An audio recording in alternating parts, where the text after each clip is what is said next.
What's good, my people? It's your main man, Solace. I want to do this quick video on what is negative force and how it correlates in life and the way we see things in a good and bad perspective. I also want to break down how it coalesces with the God and Satan story and how that truly comes about. So we have to understand that there is no true good and bad. What you have is negative force and positive force, and this is how it started from the beginnings. You had two forces, the quarks, which is the up and down, and a few other ones, and the leptons. Now, from these two forces, you got the two energies, other three energies. From the positive forces, you got the protons and the neutrons. From the negative force, you got the electrons and other things like the muons and so on and so forth. So now you have these two negative forces, protons, neutrons, which is positive, and then you have the negative energy, which is an electron. Now we have to understand the electron is 1,000 times smaller than the proton, which is the positive energy. So this is why positive, in the way we speak of it, is held in a higher regards as opposed to the negative energy, which is the electron, which is smaller.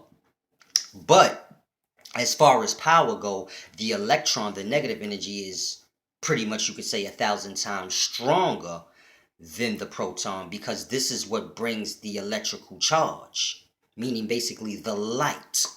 So it's deep in perspective of when you're thinking of God and the devil story. And if you have an understanding on life and how life comes about and started, then you can understand where the story came from. So it's a deep thing. I want to break that down for y'all. Now, basically, what you have is the beginnings of life. The way we see it and the way it's told through religion, you have God and the devil. If you understand life, then you know that you have the negative forces and the positive forces. So this is God and the devil once again. Now, God would be the positive one, the good one, the big one. The devil would be the small one, the created one. Now, when you look at the negative and positive aspects of the atom, the electron is the small one. The proton, neutron is the big one. So the proton and the neutron pretty much take up the whole atom, and the electron is in a cloud somewhere around the nucleus of the atom. This is all within the atom. So the atom is like a world almost, if you think of it in terms of how you look up in the sky and you see the clouds, and it's similar to that. So this is how that correlates with the God and Satan story. Also, the electron is what brings the light. So you can almost say the electron brings the light to the darkness. Meaning, when you're talking of the forces, the negative force comes into the positive force and it brings light to the darkness, revealing it. So when you go to the devil and Satan story, it's almost as if God is always mad with the devil for tempting men by bringing them light to things they didn't know. So it's deep when you understand this. When you understand life and you read these certain stories, you can grasp an understanding of where they came from and where the author is trying to go. But you truly have to understand when they're being told from a religious perspective or a religion book, it's being told in an aspect from that truth, but in a sense to oppress men and control men's minds, to make it to where you will be in a hell of fire and all of this if you don't do this or that. Mind you, there's truly no good or bad. It's all a balance, and it all coalesces together. So, of course, you need more good in the world than you need bad. So this will show you that. How you know that is from looking at the beginnings of life and looking at the atom, which is the first piece of physical matter. Basically, you could say the first piece of life you can see, in life as we have it. If you look at the atom, the electron is small, 1,000 times smaller. So this will show you on a balancing scale. If you want to be balanced in life, then you do as the electron. You have mostly positive and little sprinkles of negative, just to balance it out. So we have to get a level of understanding on many things. But as far as negative and positive goes, we have to get ourselves out of this good and bad, because this is what's blocking people from receiving complete knowledge. It's almost like everything is one-sided. You either a vegan or you're either a meat eater. There can be no medium. So this is where I come in, because I'm not against being a vegan and I'm not against being a meat eater. What I'm against is one-sided thinking, because that's truly the beginnings of religion and slavery and oppression. When a person tries to tell you things in a sense of you should do this or you're uncleanly or is something wrong with you, mind you, there's no instructions anywhere on earth, and most men truly don't understand life from its beginnings. So if a man doesn't understand life from its beginnings, how can he tell you any instructions on anything?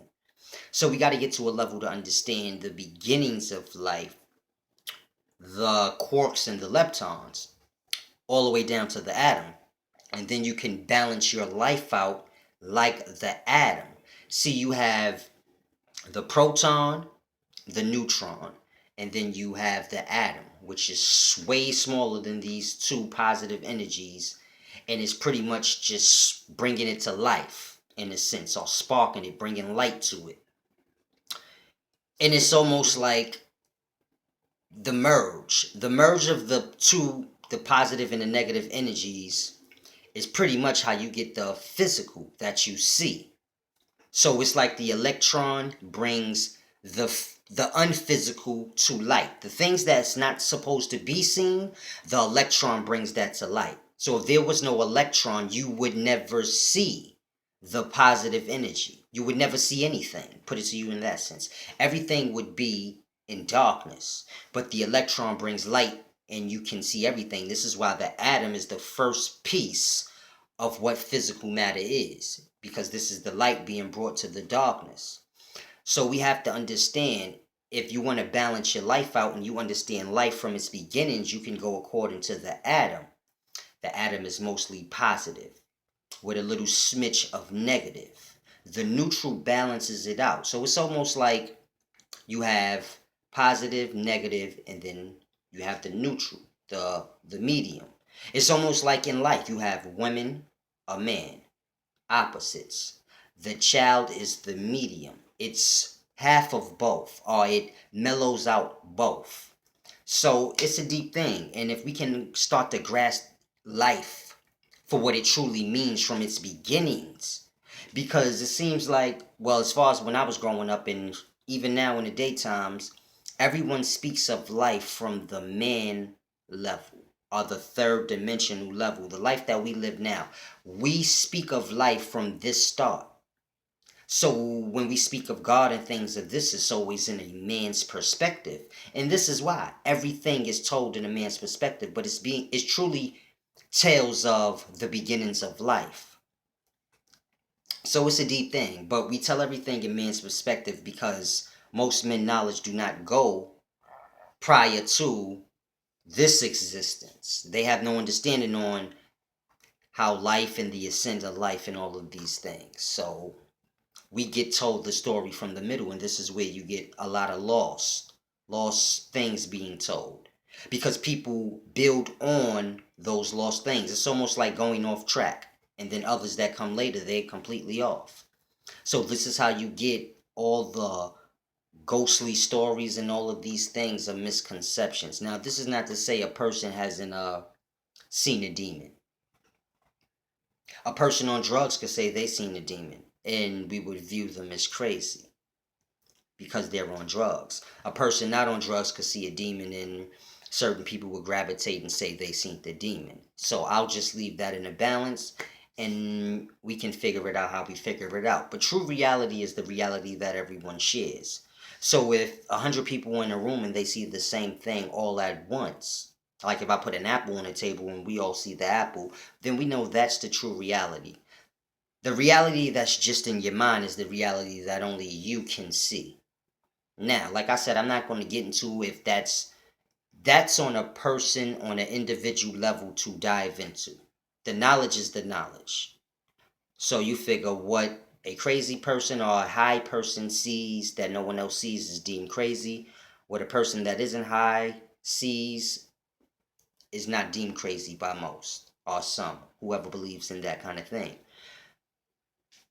And the individual can basically deal with that on their level with themselves. Because a lot of times we find ourselves debating about things that truly doesn't matter as far as ascending a person in life and things of that nature. Like we can speak about dimensions and all types of things, and the spirit is this and the spirit is that. But if what a man is speaking is not helping you ascend in any way, and it's just good tales and good stories and good dialect to draw you in and make a man appear smart, it truly doesn't do anything for your spirit and soul. And that's what I'm truly here for, just to bring light and understanding in a simple way for people to grasp, because all of this is truly simple. A lot of people are lost and in the dark, and they reaching for smart appearing men and books and all of these things for knowledge, when true knowledge lies within your eyesight, your ears, and the life you experience. You have to start to connect things to grasp understanding. Understand the beginnings of life. This way, when whatever part of life you're in, you can always grasp understanding. This is how I grasp complete understanding of most of the questions of life, death. Basically, the things I speak on, I have an understanding of them because I understand life from its beginnings. And I guess I'm touched by the ancestors in some type of way. But I grasp everything. And we just got to get out of the negative and positive or good and bad sense of looking at things, and just look at things for the completeness. The way you're going to understand life is when you start to understand the completeness. And it's that simple. Like, you would have no life if the negative did not interfere with the positive. And the negative is what we call bad. So if that didn't interfere with the positive, there would be no physical life. So we need to truly grasp that and understand when bad things happen. That's the beauty right there. That's bringing light to whatever you keep in the dark. So if a person's going through bad times, those bad times will reveal whatever you was lost in when you was in good times. Because the good times is truly what stops a man from learning. When you're having fun and enjoying yourself, this is when you're not truly learning anything. You're just getting a break from learning. The bad times is where a man learns, if a man is on a certain level to understand. But once you strip away understanding from a man, then the bad times, a man truly learns nothing in the bad times. And this is why people keep repeating. And you say, damn, a person don't never learn. You're supposed to learn off your mistakes, and you don't. Well, this is why people don't, because we view things in a bad, good way. So now when bad times come, we look at it, man, you got negative spirits around you. He going through bad times, mind you. A man going through bad times is a good thing, because it gives a man a lesson. But you strip that lesson from the man when you make him feel as if he has negative spirits around him, as opposed to telling him, listen, man, you're going through these bad times because this is your time for learning. There's a season for being in fun and in pleasure, and there's a season for learning. Anytime you're going through the bad, that is for you to know that that is your season for learning. And you need to take out your pad and pencil and get to start to understanding whatever's going on around you. Maybe I'll start talking in big words and things so I can attract a larger audience, and maybe I'll start doing goofy things. But in the meantime, those that follow, hopefully y'all grasp some good things out of this to help you balance out your life and understand good and bad in the aspect and how we look at things. It's your main man, Solace, man. Let's keep it groovy and peaceful.